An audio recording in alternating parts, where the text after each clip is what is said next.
Hello everyone, welcome back to my YouTube channel Books and Brain. I'm your educator Shweta. So today I'm here with a new topic that is force and laws of motion. आपको पता है ये physics का chapter number 2 है। इससे पहले chapter 1 की videos upload हो चुकी हैं चैनल पे। अगर आपने वो वीडियो नहीं देखी तो मैं इस वीडियो के डिस्क्रिप्शन में उसका लिंक दे दूंगी, आप वहां जाकर उनको चेक कर सकते हैं। और इसी के साथ आज हम पढ़ेंगे फोर्स क्या है और न्यूटन ने कौन कौन से लॉज दिए थे मोशन के, उनके बारे में आज हम डिटेल में डिस्क्रिप्शन देखेंगे। So let's start with our topic. उसके बाद हम देखेंगे कि हम कौन कौन सा कंटेंट पढ़ेंगे। व्हाट इज़ फोर्स के बारे में देखेंगे, उसके एग्जाम्पल देखेंगे। बैलेंस्ड और अनबैलेंस्ड फोर्स के बारे में पढ़ेंगे। First law of motion complete करेंगे और इनर्शिया और मास का डेफिनेशन के साथ उसके एग्जाम्पल देखेंगे। So let's start. आता है कि फोर्स क्या है। तो जब भी आपने देखा है किसी भी ऑब्जेक्ट पे या किसी भी बॉडी की स्टेट ऑफ रेस्ट और स्टेट ऑफ मोशन चेंज होता है ड्यू टू किसी भी एक्सटर्नल फोर्स की वजह से, तो उसको बोला जाता है फोर्स।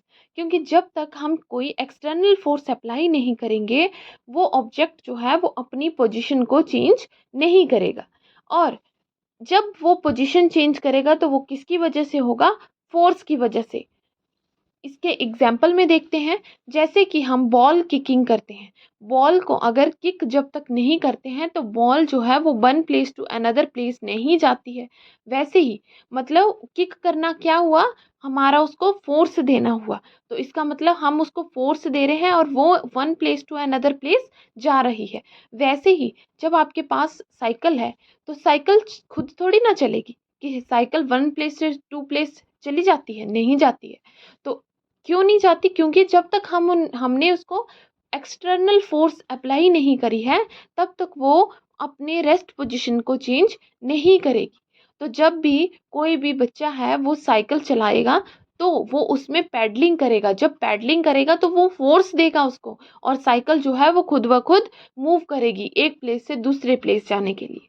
वैसे ही अगर कोई बॉक्स है, आपकी मम्मी घर में बहुत सारे बॉक्स रखे होते हैं, तो मम्मी आपको बोल दे कि ये बॉक्स जो है वो यहाँ से उठाना है और किसी दूसरे प्लेस पे लेके जाना है, तो आप क्या करते हो? अगर आप वो खुद चला जाता है बॉक्स? नहीं जाता है। जब तक आप या तो उसको उठाते नहीं हो या फिर उसको किसी धक्के से नहीं धकेलते हो। वो धक्के से आप उसको एक जगह से दूसरी जगह तक पुश करके लेके जाते हो। उसी फोर्स को हम क्या बोलते हैं? फोर्स का वो भी एक एग्जाम्पल है। उसके बाद अगर जब हम गाड़ी में चले हैं तो ट्रैफिक जब भी होता है तो गाड़ी में ब्रेक लगती है बार बार, और अगर आप वो ब्रेक को अप्लाई ना करें तो गाड़ी आपकी टकरा जाएगी। तो जब भी व्हीकल में ब्रेक को अप्लाई करते हैं मतलब हमने उसको फोर्स दी कि हाँ भाई ब्रेक लग जा, तब वो ब्रेक लग जाएगी और तब हमारी गाड़ी जो है वो रेस्ट पोजीशन पे आ जाएगी, एकदम से रुक जाएगी। और वो क्या एग्जाम्पल है? फोर्स का, क्योंकि हमने ब्रेक को फोर्स दी और उसने हमारी गाड़ी को मूव करने से बचा लिया। ये आपको फोर्स का एग्जाम्पल और इसकी डेफिनेशन है। आई होप ये आपको अंडरस्टैंड हुई होगी। और उसके बाद आती है बैलेंस्ड और अनबैलेंस्ड फोर्स। तो आपको पता है बैलेंस फोर्स में जब भी किसी एक ऑब्जेक्ट पे टू पर्सन इक्वल फोर्स जो है वो अप्लाई कर रहे हैं और वहाँ पे नेट जो एक्सटर्नल फोर्स आएगी वो ज़ीरो आएगी। क्यों? क्योंकि एक पर्सन जो बॉक्स को मूव करा रहा है वो भी एक साइड को और दूसरा पर्सन दूसरी साइड से उसको पुश कर रहा है और दोनों की इक्वल फोर्स है। तो इसका मतलब जो बॉक्स है वो मूव करेगा? नहीं करेगा, क्योंकि दोनों साइड जो उसको फोर्स लग रही है वो इक्वल लग रही है और उसकी वजह से जो बॉक्स है वो मूव नहीं कर पा रहा है। तो वहां पे फोर्स आएगी, बैलेंस्ड फोर्स आएगी। इसी के साथ अनबैलेंस फोर्स होगी। तो जब भी आपने देखा है कि माना गेम कर खेल रहे हैं टू टीम्स, तो टीम ए जो है वो ज़्यादा फोर्स अप्लाई कर रही है और टीम बी जो है वो कम फोर्स अप्लाई कर रही है। तो इसमें गेम कौन जीतेगा? टीम ए, क्योंकि उसने ज़्यादा फोर्स वहाँ पे यूटिलाइज करी है। तो अगर वो ज़्यादा फोर्स दे रहा है मतलब वो जीत जाएगा। इससे हमें पता चलेगा कि वहाँ पे क्या होगा? अनबैलेंस फोर्स लग रही है, क्योंकि टीम ए जो है वो ज़्यादा फोर्स लगा रही है और टीम बी जो है वो कम फोर्स लगा रही है। तो वहाँ पर कौन सी फोर्स होगी? Unbalanced force. आई होप ये आपको अंडरस्टैंड हुआ होगा। उसके बाद आता है कि न्यूटन लॉ ऑफ मोशन के बारे में आज हम देखेंगे कि न्यूटन्स ने कौन कौन से 3 लॉ दिए थे और उनमें ऐसा क्या था जिनके बारे में हमें इतनी इन्फॉर्मेशन जो है वो मिली। सबसे पहले देखते हैं कि न्यूटन लॉ ने हमें बताया था relationship between an object motion and the forces acting upon it. मतलब कोई भी एक ऑब्जेक्ट है, उसका या तो वो रेस्ट पोजीशन पे होगा या मोशन पोजीशन पे होगा, और उस पे कौन सी फोर्स जो है वो एक्ट होगी।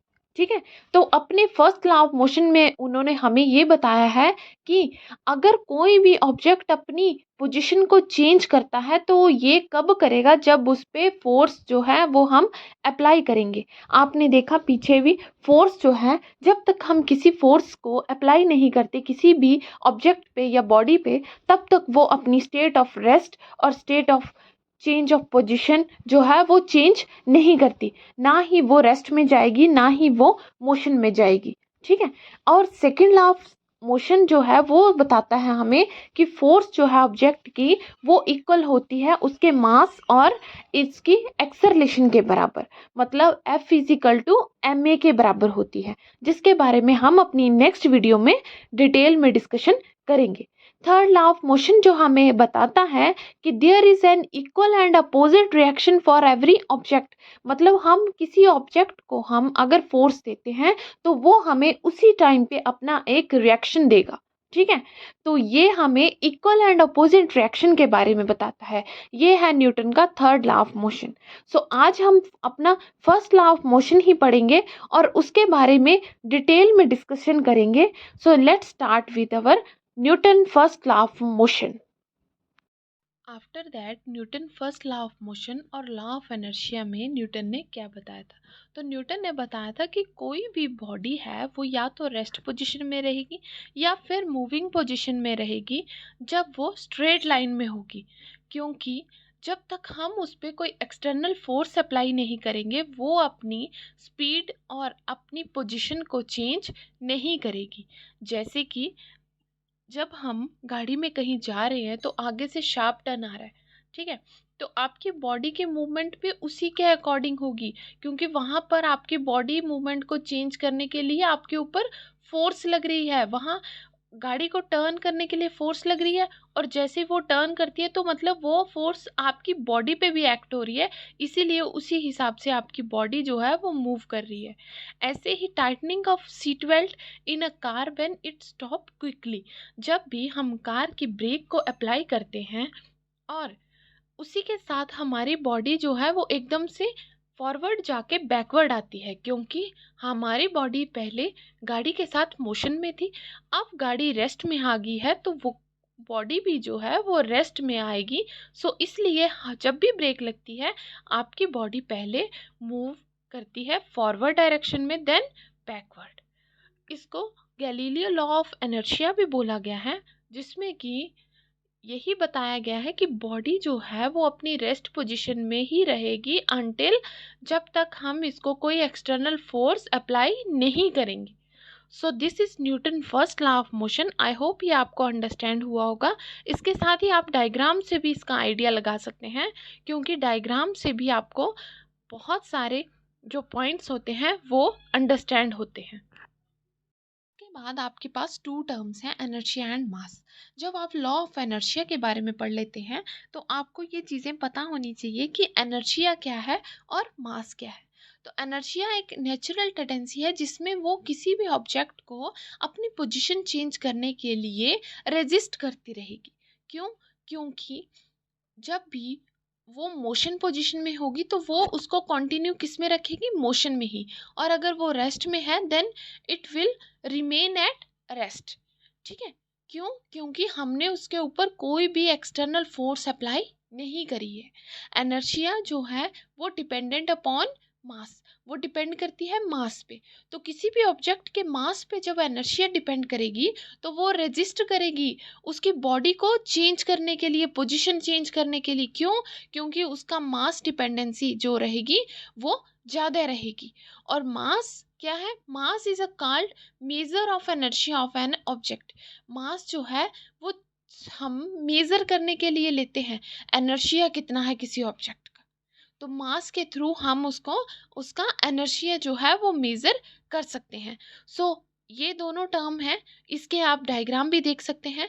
ये इसके डायग्राम में भी बताया है कि इनर्शिया और मास जो है वो आप कैसे डिनोट कर सकते हैं। This is all about today topic. और अब तक मैंने फिजिक्स सीरीज़ की 4 जो वीडियो हैं वो अपलोड कर दी हैं अपने चैनल पे। अगर आपने वो वीडियो नहीं देखी तो आप इस वीडियो के डिस्क्रिप्शन में जाकर उन वीडियो को देख सकते हैं। और इसके साथ ही क्लास 7th की वीडियो जो है वो कंटिन्यूटी में चल रही हैं। जल्द ही मैं आपके लिए मैथमेटिक्स की भी कुछ वीडियोस जो हैं क्लास 9th की अपलोड करना स्टार्ट करूँगी। Till then, work hard, work for your dreams. और मेरे चैनल को शेयर एंड सब्सक्राइब ज़रूर कीजिए। Thank you.